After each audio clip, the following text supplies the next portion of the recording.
Le Cercle Cagnois et la Casa du Crot.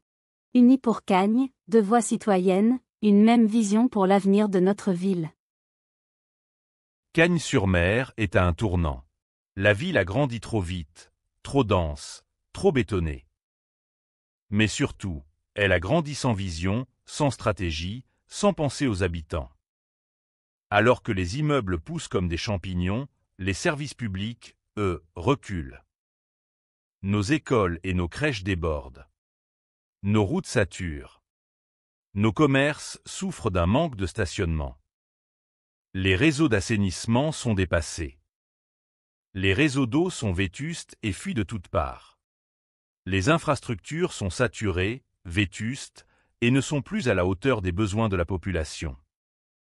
Les ruelles du Crot sont négligées. Les plages sont souvent polluées.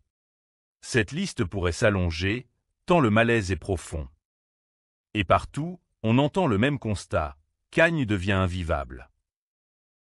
Pendant ce temps, la métropole centralise les décisions, retire nos leviers, et impose des projets coûteux sans écouter les citoyens.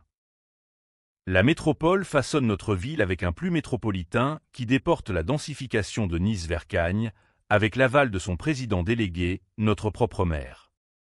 Dans cette logique, la métropole impose le tramway ligne 4, 500 millions d'euros pour accélérer le bétonnage, sans débat public, au détriment de nos quartiers. Elle prévoit des immeubles R+5 le long du tramway, impactant les Vespins et la Pinède. De plus, la métropole s'implique même directement dans les grands projets comme la ZAC de la Villette, 1500 habitants et 1000 voitures de plus dans un secteur déjà saturé. Par ailleurs, elle devra tôt ou tard justifier les 22 millions d'euros d'écart entre l'achat des terrains de la ville et leur revente à Bouygues. Elle prévoit un éco-campus près du lycée Renoir et un vaste projet immobilier sur le site du garage Renault au Crot, engloutissant villas et parkings. À ce rythme, avec tous les projets lancés ou en cours, notre ville dépassera très vite les 60 000 habitants. Nous ne refusons pas le progrès, mais nous rejetons les projets imposés, déconnectés des besoins réels. Face à cette opacité et à cette gestion autoritaire, nous disons non à la métropole Estrosi-Nègre. Non à la résignation. Non au fatalisme. Et surtout, oui. Oui à une ville à taille humaine. Oui à une démocratie qui fonctionne. Oui à une intelligence collective libérée.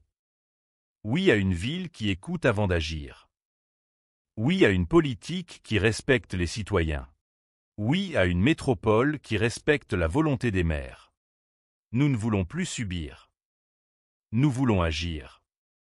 Avec vous. Pour vous. Vous constatez un problème? Vous êtes témoin d'une incivilité? Vous avez une idée pour rendre la ville plus agréable? Partagez-le directement avec nous. Il vous suffit de scanner le QR code pour répondre instantanément depuis votre smartphone. Parce que vos remarques font la différence, et vos idées construisent l'avenir. Faites entendre votre voix.